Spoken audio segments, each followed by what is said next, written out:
Oke, assalamualaikum warahmatullahi wabarakatuh. Kembali lagi di podcast masalah-masalah publik, tentunya dengan saya Gemara Samuel Ibrahim. Dan hari ini teman-teman, kita akan ada kedatangan nih saat ini ada dua mahasiswi cantik tentunya dari program studi administrasi publik pengen bahas sesuatu tentang ini menarik kita untuk simak sebenarnya. Jadi boleh kita perkenalkan dulu. Oke, izin memperkenalkan diri ya, nama saya Nasilana Nugraha, tapi saya biasa dipanggil Nanas. Dan ini rekan saya ada Alfreda Pina Putri, bisa dipanggil Alfred. Kita berdua dari kelas 3G. ya, Oke, berarti satu angkatan. Satu angkatan. Aku mau nanya, datang ke sini bawa apa sih? Bawa masalah apa nih? Bahwa masalah tentang visi Prabowo yang ke-8 yaitu penguatan pertahanan dan keamanan negara. Oke, pertahanan dan kekuatan negara. Apa sih maksudnya? Anas menjawab nih. Jadi secara singkat aja ya, secara garis besarnya itu penguatan ketahanan dan keamanan negara itu adalah sebuah upaya untuk menjaga kedaulatan, lalu keutuhan wilayah dan juga keselamatan bangsa dari berbagai ancaman, baik dari eksternal maupun internalnya. Nah, ini tuh dengan cara caranya itu dengan apa? Dengan cara meningkatkan kekuatan pertahanannya, lalu keamanannya dan juga persatuan nasional serta kesadaran bela negara. Itu sih secara singkat. Oke, berarti tadi terkaitan dengan keutuhan negara ya. Iya. Kalau dari tadi kalau visi Prabowo-nya sendiri turunannya apa sih misinya? Misinya. Jadi itu ada misi tentang keamanan negara itu sendiri dan turun jadi visi yaitu penguatan pertahanan keamanan negara itu. Oke. Apa itu? Maksudnya turunannya rencananya apa dua cara nggak? Apakah misalkan jadi program atau jadi apa? Itu awal tuh dari program Prabowo yang menjadi waktu dulu tuh tahun 2019 tuh jadi Menhan, Menteri Pertahanan. Terus turunnya saat dia menjabat jadi presiden tahun 2025 sekarang. Terus adalah visi ini menjadi visi salah satu visi utama dia. Apa yang akan dikerjakan di visi itu? Oh, di visi itu dia tuh mau meningkatkan pertahanan. Contohnya tuh kalau kayak modernisasi alutsista itu sendiri. Terus? Terus juga ini kayak apa sih kan ada nih konflik separatisme di Papua. Betul. Dia ingin Menghilangkan. menghilangkan itu, tapi ya ada lah. Ada lagi mungkin masalah dari Nanas? Nanas oh. Tujuannya sebenarnya apa visi ini dicanangkan sama Bapak Presiden? Ya, singkatnya sih sebenarnya buat menjaga kenyamanan, ketahanan dan juga keamanan dari negara. Tapi sempat yang aku tadi garis bawahi. Mungkin kita sebelum ke ini sih sebenarnya ada dua tadi, modernisasi dan separatis. Nah, aku mau nanya soal modernisasi alutsista nih. Ini kayak gimana? Apakah ganti atau diperbaiki atau seperti apa sih sebenarnya? Sebenarnya tuh modernisasi alutsista itu kayak memperbanyak alutsista yang baru gitu Kak. Jadi ada yang namanya pesawat tempur yang baru banget kita masuk impor ke kita. Tapi ternyata itu juga sebenarnya udah lumayan sih. Itu 11 tahun yang lalu. Sebenarnya masuknya tuh mau kayak gitu modernisasi alutsista ya. Oh, berarti kalau saat ini berarti maksudnya modelin alutsista. Tapi maksudnya yang akhirnya jadi masalah buat kalian itu apa terkait modernisasi alutsista ini? Jadi kan ini menurut Jan Pieter itu Letnan TNI-nya ada 60% alutsista tuh udah kosong gitu Kak. Udah Tidak layak. Masih banyak yang 25 tahun sampai 30 tahun gitu. Untuk usianya, Iya. usia lama usia dipakai. Iya. Tapi kenyataannya saat ini Masih sama sebenarnya 60% itu. belum ada update. Belum ada update terbaru yang banget gitu. Tapi pesawatnya udah diperbarui. Belum, itu masih kayak angan-angan aja sih Kak kalau itu. Belum diganti baru. Rencananya pesawatnya baru kah atau bekas? Bekas. 11 tahun yang lalu itu. Oh, oke, gue ngerti. Kita paham. Berarti maksudnya kalian di sini adalah membahas kalian mencoba kenapa sih modernisasi tapi malah pakai alat-alat yang bekas. Iya betul, itu salah satunya. Oh, saat ini kalau yang dalam program visi Prabowo tadi alat-alat itu apa aja tuh selain tadi kan aku baru tahu pesawat tempur. Iya. Yang ternyata kalaupun ternyata kita beli dan beli bekas usianya juga udah 11 tahun yang lalu. Kalau yang lainnya?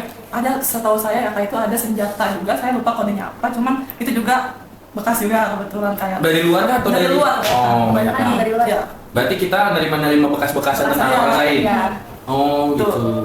Sebenarnya apa sih yang jadi masalah? Bukannya kalau aku nih, kalau aku ya sebagai perspektif, mungkin masyarakat biasanya, aku mau nanya.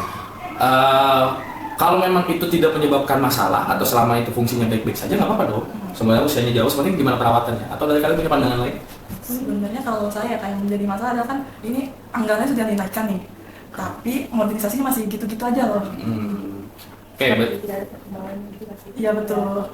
oh jadi kalian maksudnya di sini berarti nggak puas? Kurang puas. Kurang puas karena kan tadi kan dananya sudah dinaikkan gitu kan. Betul. Berapa sih kalau boleh tahu dananya? Dananya ada, jadi sekitar 169 triliun. Sebelumnya 136 triliun. Kalau dari berbagai yang 100 triliun ini, kalau ada breakdownnya nggak dibeliin apa aja sih? Maksudnya pas bekas-bekas itu apa aja yang dibeli? bekas bekasnya. Ya maksudnya kan tadi beli pesawat tempur, beli senjata, terus kalau boleh tahu presentasinya ada nggak sih? Kalau presentasinya nggak ada, karena sebenarnya alutsista itu sebenarnya mahal banget juga kan. Iya. Jadi untuk presentasinya nggak ada. Terus juga yang mengecewakan waktu itu ada di booth Polri itu sendiri, ada yang ada tuh robot anjing itu sendiri yang kurang gimana ya? Nggak efektif. Tapi itu dibeli. Tapi malah dibeli. Oke. Oh paham. Berarti terkait modernisasi tadi, maksudnya kalian adalah kenapa nggak kita pakai barang-barang baru? Atau mungkin biar kayak lebih banyak kan, karena itu harga barang bekas lebih murah, biar beli banyak, siapa tahu kita kan nggak tahu. Tapi belum. Bisa aja sih, tapi ya balik Tetap lah ya, karena itu untuk permainan negara harusnya paling terbaru gitu. Iya, kan. betul. Terus terkait tadi alat-alat tadi, menurut kamu apa sih seharusnya dengan dana segitu dimanfaatkan kemana sih? Untuk apa nih? Modernisasi alutsista. Menurut kamu deh, bayangan kamu seharusnya kalau kamu jadi Menhan dan kalau misalkan kamu jadi presiden, punya duit lebih segitu mau dibeli semodern apa sih alutsistanya? Kalau semodern apa ya pasti yang penting yang terbaru dan nggak bekas sih seharusnya. Oke. Tapi kalau jumlahnya dikit nggak apa-apa. Jumlahnya dikit. Karena kan pasti kan lebih karena beli bekas itu mahal kan. Sebenarnya itu juga menjadi salah satu alasan mereka membeli bekas sih kak. Tapi ya kalau yang penting tuh sudah sesuai kayak 15 sampai 20 tahun itu sendiri, jangan sampai lewat dari batas itu. Oke. Berarti selama ini kita pakai alutsista lama semua ya? Tapi paling lama kalau boleh tahu dari data kamu tadi 60% tadi rata-rata usia alutsista kita udah berapa tahun? Ini 25 tahun sampai 30 tahun. Iya betul. Berarti sekitar tahun 2000. Iya. Lama juga ya. Oke. Nah, sekarang kamu kan tadi berkaitan, ini serem sih teman-teman untuk pembahasannya. Saya baru ini cewek dua, tapi kita bahasnya tentang pertahanan negara. Betul. Nah, terkait separatis sekarang aku mau nanya, ini agak cukup sensitif mungkin teman-teman di bagian timur ataupun di bagian barat atau dimanapun. Separatis sebenarnya kita udah berapa tahun sih menghadapi separatis, atau boleh dijelasin separatisnya seperti apa? Separatismenya itu udah lama banget sih sebenarnya. Dari sebelum Prabowo menjabat sudah ada separatisme itu sendiri. Betul. Terus juga menurut laporan dari Badan Nasional Penanggulangan Terorisme itu tahun 2023 itu pendekatan militer itu nggak efektif gitu loh kak. Buat meredam kelompok kriminal bersenjata ini. Terus juga ada nih tahun 2025 ini sendiri itu masih terjadi kekerasan di Kabupaten Intan Jaya dan Paniai. Jadi gimana ya, operasi militer itu dilakukan karena adanya tuh pekerja proyek jalan tuh yang tewas gitu. Oh, oke. Picuan awalnya kan sebenarnya kalau aku ngikutin gitu ya beberapa pemberitaan yang ada. Sebenarnya awal mula mereka kembali untuk kayaknya semenjak maksudnya kayak zamannya kayak seingat aku ya. Zaman SBY itu udah mulai rada-rada, terus di Jokowi juga udah rada, terus sekarang apa naik lagi? Awal mulanya apa? Ya jadi ada nih kerja di proyeknya di jalan. Kayaknya emang ada KKB yang kayak terorisme itu yang kurang suka kan, emang banyak yang kayak gitu teroris itu asal tembak aja gitu kak. Oh, akhirnya itu dipicu lah sebagai perlawanan. Iya perlawanan. Coba Nas, Nas deh. Aku kalau mau nanya, sebenarnya sekarang itu kondisinya adalah seperti apa sih? Si Separatis ini, yang mungkin yang kalian bisa kumpulkan data-data apa tadi? Ya, pertama kan tadi yang dibahas Iya, betul. ya. Nah, ya sebenarnya kalau dibilang sekarang itu masih marak terjadi atau enggak tuh masih ya. Masih. Kan sampai bulan kemarin. Iya, betul. Jadi maksudnya sampai saat ini belum berhasil diredam? Iya, apa ya? Kayaknya butuh waktu yang cukup lama juga ya, karena kan sempat reda tapi ada lagi gitu. Karena itu tuh harus ditemunya gitu, kayak gimana nih gitu caranya biar hilang gitu loh si separatisme ini. Tapi sebelumnya, tadi kan selama ini berarti saat ini negara hadir dalam pendekatan militer. Betul. Nah, menurut kamu sebagai warga negara, seharusnya seperti apa sih sebenarnya? Karena kan kalau yang aku percaya kan mungkin aku sih masih berasumsi bahwa itu atas dasar ketidakpuasan atau atas dasar mungkin adanya ketidakadilan yang hadir di situ. Seperti kita loh, ini kan kita berkaitannya dengan di Papua ya teman-teman. Terkait pembangunan di sana juga kan sebenarnya memang masih cukup jauh tertinggal gitu dibandingkan di daerah-daerah lainnya. Nah, sebenarnya apa sih yang mereka inginkan atau apa sih mungkin menurut kamu sendiri apa sih upaya yang bisa dilakukan untuk meredam itu? Kalau menurut aku sendiri ya kak, itu kita harus pakai pendekatan humanis daripada operasi militer tadi, jangan apa-apa tuh pakai senjata. Terus juga kan adanya ketidakpuasan kan karena ini di Papua ini masih sulit nih kan kayak sekolah-sekolah gitu, Ya, betul. akses jalan juga susah, mungkin bisa diperbaiki dulu dari situ biar mereka tuh ada kepuasan gitu. Jadi nggak asal militer gitu, ada masalah tembak gitu. Tapi kan karena udah banyak membunuh, Nah, mungkin juga bisa dari situ sih, tapi kan mereka juga manusia pasti punya perasaan karena rasa ketidakpuasan, masa pemerintah Indonesia gini sih, mau bisa ada dari Indonesia kita Tapi- nggak? Ya, apa? Apa Dinas? Sebenarnya dibilang tindakannya salah juga ya nggak bisa, karena kan gimana ya, kita tidak ikut merasakan apa yang dirasakan oleh mereka. Betul. Kan. Jadi ya mungkin harusnya sebagai pemerintah tuh gimana ya? Janganlah gitu ngelakuin hal yang terlalu militer gitu loh ya. Jadi pendekatannya tuh harus humanis gitu, mau nggak mau ya gitu. Kayak contohnya kan saat di era Jokowi itu kan agak turun ya. Sepertinya ya, Iya, kita nggak tahu ya karena pemerintahan sekarang kan saat Dari ini pemerintahan kita ya, Ah. benar gitu karena kan Jokowi itu makanya pendekatannya langsung gitu kan, dia ke Papua langsung nggak militer gitu. Oke. Berarti adalah kehadiran kesosokan, Iya, tokohan. betul. Oke. Berarti tapi teman-teman terkait tadi bahas bela negara juga tentunya sekarang itu paling riskan itu teman-teman tentang cyber army nih. Kayak kita misalnya kayak kita tahu sekarang kan hacker semua namanya biota ya, yang sering menyebarkan menjual data-data. Seharusnya, maksudnya kan semua jadi kekhawatiran di mata publik nih. Oh ternyata data gue udah dijual nih, atau misalkan apa mungkin juga misalkan data saya sendiri sudah dipakai gitu untuk kejahatan gitu kan. Nah, untuk kalian mungkin langsung aja karena mungkin ini waktu sudah mulai habis. Iya. Tindakan preventif apa nih sebagai kalian mahasiswa terhadap cyber army atau fenomena cyber army ini kayak gimana sih sebenarnya? Dan apa sebagai kalian kita ini untuk tamengnya kayak gimana? Oke. Kalau menurut aku ya fenomena cyber army ini ya itu tuh cukup tinggi gitu. Jadi menurut Badan Cyber dan Sandi Negara itu tuh ada 400 juta serangan gitu. 400 juta? Iya, 400 juta serangan. Terus meningkat 37% di tahun ini gitu. Hah? 400 juta itu di tahun kapan? Tahun sebelumnya. Sekarang naik 37%. Artinya sekitar hampir 500. Iya, hampir segituan sekarang tuh. Wah. 500 juta. Serangannya model apa sih?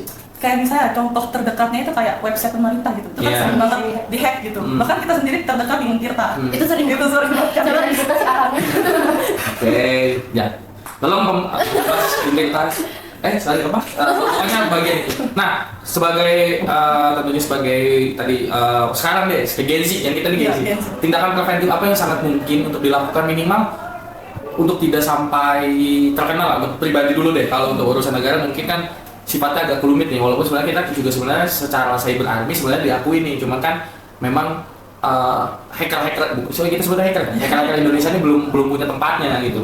Sebenarnya secara ini diakui, tapi secara tindakan preventif itu apa sih kita pribadi? Kalau pribadi ya, biar nggak terkena hacker itu, kalau dari saya sendiri itu kayak misalnya ada website gitu, mungkin agak lebih diperhatikan nih websitenya bener nggak ya gitu. Terus juga kalau misalnya ada notifikasi di Gmail, di WA atau di mana begitu, dicek dulu ini penipuan atau gimana atau bukan, kalau hacker kan dicek-cek aja dulu, takutnya nanti datanya juga yang keambil gitu. Ada dari mana? Kalau menurut aku nih ya, untuk apa ya, biar si pertahanan cyber ini tuh ditingkatin gitu. Itu butuh SDM digital yang mumpuni. Terus kita tuh bisa banget kalau pemerintah membuat kayak sekolah apa ya, Cyber Defense Academy di bawah BSS, latihan lah itu. Iya, latihan gitu biar sebagai apa ya, tempat Gen Z nih atau anak muda tuh dilatih jadi cyber warrior buat negara. Oke. Kita ada ini tentara internet nih. Iya. Oke. Mungkin ada untuk closing statement teman-teman dari berdua atau misalkan tadi kita rangkum untuk pertahanan negara ini kan agak cukup kompleks gitu di mana sekarang mungkin entah dari masalah alutsista terkait modernisasi, kemudian alat-alat yang harus diperbarui, kemudian juga saat ini mempunyai problem masalah internal sendiri terkait separatis, terus juga ditambah di tahun ini juga lebih banyak lagi cyber army. Mungkin ada sepatah dua kata yang ingin disampaikan? Dari aku dulu ya, sepatah dua katanya. Jadi menurut aku keamanan itu negara itu tanggung jawab kita semua. Kita tuh harus jadi tentara militer buat menjaga keamanan negara itu. Dengan kita berpikir kritis, kita ikut isu-isu terkini, gitu itu udah merupakan langkah besar. Terus juga buat mungkin pemerintah bisa lebih terbuka lagi, bisa lebih transparan lagi untuk kita jadi kayak misalnya di serangan cyber mungkin bisa diperkecil gitu ya, jangan sampai 400 juta gitu. Mungkin itu dari aku. Mungkin ada dari Nanas? Kurang lebih sama aja sih kayak aku ya. Jadi ya itu tadi intinya, kita tuh harus pay attention juga gitu loh, karena pemerintah itu kan sudah melakukan yang terbaik ya pastinya. Nah kita tuh sebagai rakyat tuh harus ikut serta gitu dalam menjaga pertahanan dan keamanan negara itu sendiri. Itu sih sebenarnya. Oke, jadi cukup menarik ya teman-teman dibahas. Jadi ternyata pertahanan negara tidak hanya dilakukan ini petugas tentara atau tugas para politik, tapi juga kita juga sebagai individu atau sebagai masyarakat tentunya juga bisa mencintai tanah air mulai dari menjaga diri sendiri. Oke, mungkin cukup sekian dari podcast Masalah Publik hari ini. Ini bisa kalian jika mau kita diskusi bareng bisa taruh di kolom komentar diskusinya terkait masalah ini. Juga mungkin ada sosial media mungkin mau disampaikan. Sosial media sampai nih Mas. Nanti cari aja sosial media pasti banyak insya Allah. Nah jadi Terima kasih, kembali terima kasih. Saya ucapkan terima kasih. Sampai jumpa di podcast selanjutnya. Wassalamualaikum warahmatullahi wabarakatuh. Dadah semuanya. Dadah.